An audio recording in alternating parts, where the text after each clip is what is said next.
ছাত্ৰ ছাত্ৰীসকল, আজি আমাৰ দেশ ভাৰতবৰ্ষৰ ৭৮ সংখ্যক স্বাধীনতা দিৱস। মানে আমাৰ দেশ ব্ৰিটিছ সাম্ৰাজ্যৰ পৰা স্বাধীন হৈছিলে। সেয়ে এই স্বাধীনতা দিৱস উপলক্ষে তোমালোকক কেইটামান প্ৰশ্ন সুধিম। তোমালোকে ইয়াৰ সঠিক উত্তৰ দিবা বুলি আশা কৰিলোঁ। কোৱাচোন বাৰু, আমাৰ জাতীয় পতাকাখনৰ ৰং কেইটা? তিনিটা। তোমালোকে কোৱাচোন বাৰু, ৰং কেইটা কি কি? পতাকাখনৰ ৰং, এইখন আমাৰ জাতীয় পতাকা, আমাৰ ৰং কেইটা? তিনিটা। ওপৰে গেৰুৱা, মাজত শুকুলা, তলত শ্যামল নাচে। আৰু শুকুলাৰ মাজত আমাৰ এইটো অশোক চক্ৰ।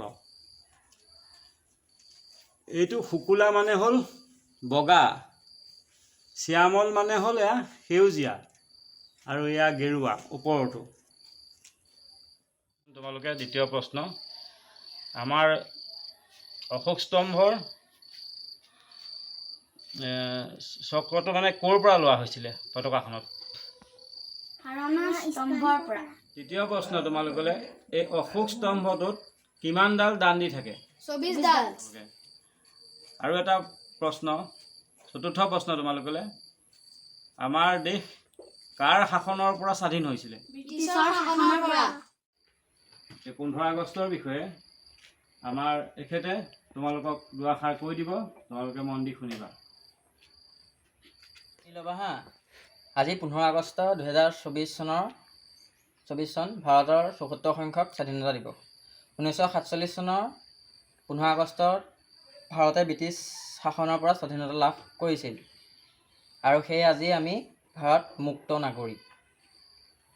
ভাৰতৰ প্ৰথম প্ৰধানমন্ত্ৰী জৱাহৰলাল নেহৰুৱে 1947 চনৰ 15 আগষ্টত দিল্লীৰ লালকিল্লাত জাতীয় পতাকা উত্তোলন। তেতিয়াৰে পৰা 15 আগষ্ট দিনটো আমাৰ ভাৰতৰ স্বাধীনতা দিৱস হিচাপে পালন কৰা হয়।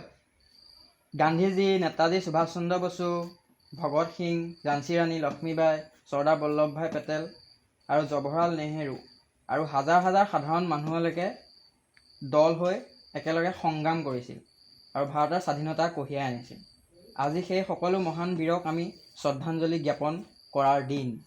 কিন্তু এই সংগ্ৰামখন অতি কঠিন আছিল, আৰু আজি আমাক স্বাধীনতা প্ৰদান কৰা সকলো সাহসী যোদ্ধালৈ আমি শ্ৰদ্ধাঞ্জলি জ্ঞাপন কৰিছোঁ। তোমালোক উঠা, সকলোৱে ৰাষ্ট্ৰীয় সংগীতটো আমি পৰিৱেশন কৰিম।